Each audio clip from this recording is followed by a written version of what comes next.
Hello दोस्तों, तो कैसे हैं आप सब। तो दोस्तों आज हम आपको बताते हैं कि इंडियन आर्मी अग्निवीर रैली जो भर्ती निकली है उसके बारे में आपको थोड़ी जानकारी दे देते हैं, क्योंकि बहुत सारे बच्चे पूछ रहे हैं कि ये जो भर्ती है इसमें क्या क्राइटेरिया है इसको भरने का और इसमें क्या एज ले रहे हैं। ठीक है, थोड़ा सा उसको समझा देते हैं। तो दोस्तों ये जो वैकेंसी निकली है इसमें जो है 40,000 जो पद हैं उन पे भर्तियां होनी है। ठीक है, तो ये जो है अग्निपथ स्कीम है एक तरीके से। इसमें दोस्तों भारतीय सेना में जवानों की भर्ती के लिए लागू किए गए नए जो अग्निवीर स्कीम है, जो मतलब पहले जो भर्तियां होती थी वो अलग तरीके से होती थी, मतलब वो परमानेंट होती थी। बट ये जो भर्ती दोस्तों है 2022 से ये नॉन परमानेंट कैटेगरी में लोगों को लिया जाएगा।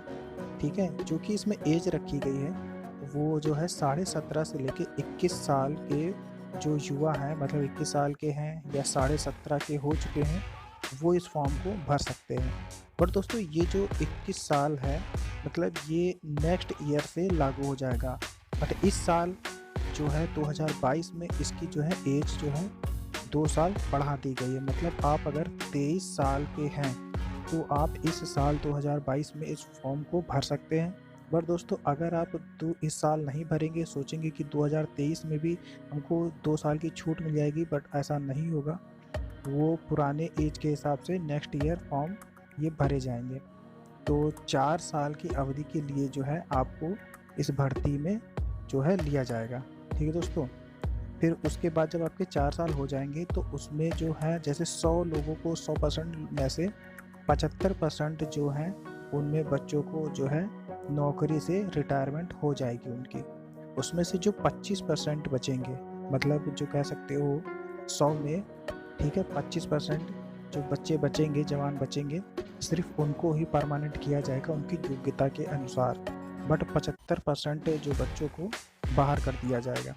ठीक है दोस्तों, तो आपको एज समझ में आ गई होगी कि 23 साल जो है वो सिर्फ इस साल रखी गई है 2022 को, क्योंकि दोस्तों 2 साल से कोरोना के चक्कर में भर्तियां हुई नहीं थी, तो कुछ बच्चों की जो एज थी वो निकल चुकी थी, इसलिए छूट दे दी गई है 2 साल। बट दोस्तों नेक्स्ट ईयर से आपको 21 साल तक ही भर्ती लिया जाएगा, ना कि 22 या 23 में अगर आप अगले साल भरेंगे तो ये नहीं, आप मतलब आप नहीं जा सकते। तो ये तो रही एज की बात।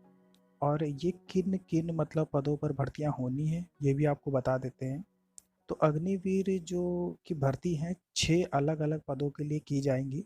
ठीक है, जुलाई के महीने से सेना की अलग अलग रिक्रूटमेंट संस्थाएं भर्तियों के लिए रिक्रूटमेंट में मतलब रैलियों की तारीख जारी करना शुरू कर देगी। तो ये 6 कैटेगरी कौन कौन सी आपको बता देते हैं। इसमें जो पहली कैटेगरी है वो है जनरल ड्यूटी की, दूसरी है टेक्निकल, तीसरी भी टेक्निकल है, बट इसका जो है एविएशन जो है उसमें टेक्निकल आता है, और चौथा है क्लर्क, और पांचवा है ट्रेस्ट मैन, जो कि 10वीं जो मार्कशीट से मतलब जो 10वीं से पास होकर बच्चे जाएंगे वो ट्रेडर्स मैन, और 8वीं से भी ट्रेडर्स मैन की भर्तियों के पद पर, ठीक है, काम करेंगे।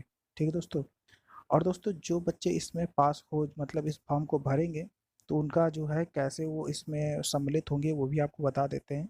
ये 3 चरणों में इसका जो है एग्ज़ाम होगा। वो पहला कह सकते हैं कि फिजिकल टेस्ट आपका होगा, जैसे कि जब आप इस फॉर्म को भरेंगे तो सबसे पहले आपको दौड़ कराई जाएगी। ठीक है, आपकी हाइट नापी जाएगी, मतलब ऐसे ही फिजिकल टेस्ट आपका होगा। उसके बाद दूसरा जो होगा वो होगा मेडिकल टेस्ट, जैसे आँखों की जाँच होगी या आपके बॉडी के मतलब कोई जैसे ऑपरेशन तो नहीं हुआ वगैरह वगैरह, ऐसा कुछ मेडिकल टेस्ट होगा। और जो तीसरा जो लास्ट स्टेज आता है वो है रिटन एग्ज़ाम, मतलब लिखित परीक्षा। इसमें आपको बहुत ही एक मतलब एग्ज़ाम देना पड़ेगा रिटन, उसको आपको पास करना पड़ेगा, उसके बाद आप इस भर्ती में जाने योग्य हो जाएंगे। ठीक है दोस्तों, तो ये जो भर्ती है इंडियन आर्मी की, ये 1 जुलाई 2022 से स्टार्ट हो गई है, और ये इसकी जो लास्ट डेट है वो हर मतलब राज्य में अलग अलग रखी गई है। तो यूपी में 3 जो है अगस्त रखी गई है इसकी जो लास्ट डेट है। ठीक है दोस्तों, तो दोस्तों बात करते हैं जो थल सेना में जो इंडियन आर्मी में जो भर्ती का जो टाइमिंग रखा गया है वो भी आपको बता देते हैं।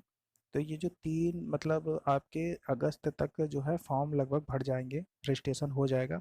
उसके बाद दोस्तों मेडिकल और जो फिजिकल है ये आपका जल्दी ही हो जाएगा। बट दोस्तों अक्टूबर में लगभग आपका जो मेन एग्ज़ाम है रिटर्न का वो रखा जाएगा, लगभग 16 अक्टूबर से 13 नवंबर के बीच में समथिंग रखा जाएगा। और दोस्तों इसके बाद आपकी जो ट्रेनिंग होगी वो दिसंबर 2022 से लेकर वही जुलाई तक चलेगी। उसके बाद जुलाई के बाद आप 2023 में, मतलब जुलाई के बाद आप ज्वाइनिंग हो जाएगी आपकी। ठीक है दोस्तों। तो दोस्तों एक तो ये हो गया, और दूसरा जो इसमें जो पद मतलब रखे गए हैं, तो पदों में एक चीज़ और है कि अलग अलग पदों के लिए योग्यता भी मांगी गई है। जैसे अगर आप जनरल ड्यूटी का जब उसको फॉर्म को ओपन करेंगे तो जनरल ड्यूटी के लिए आपके पास, ठीक है, 10th की मार्कशीट होनी चाहिए और उसमें 45% आपके होने ही चाहिए। ठीक है। और 33% पर सब्जेक्ट में होने चाहिए। ठीक है। और इसी तरीके से टेक का अगर आप पद मतलब अगर आप अप्लाई करेंगे टेक के पद के लिए तो आपके पास 10th और 12 की मार्कशीट होनी चाहिए दोनों की। और उसके अलावा मैथ और फिजिक्स दोनों कंपलसरी ये होना चाहिए। ठीक है। इसी तरीके से फिजिक्स केमिस्ट्री कंप्यूटर वाले सब्जेक्ट होने चाहिए, इनमें से कोई एक सब्जेक्ट होगा तो आप टेक का फॉर्म डाल सकते हैं। इसी तरीके से अगर आप क्लर्क की देखेंगे या स्टोर कीपर की वैकेंसी के मतलब पद के लिए अगर आप अप्लाई करेंगे तो आपके पास 10th और 12th दोनों होना चाहिए। ठीक है, 50% के साथ। और अगर सिर्फ आप ट्रेड्समैन की भर्ती देखेंगे तो आपके पास 8th और 10th होना चाहिए।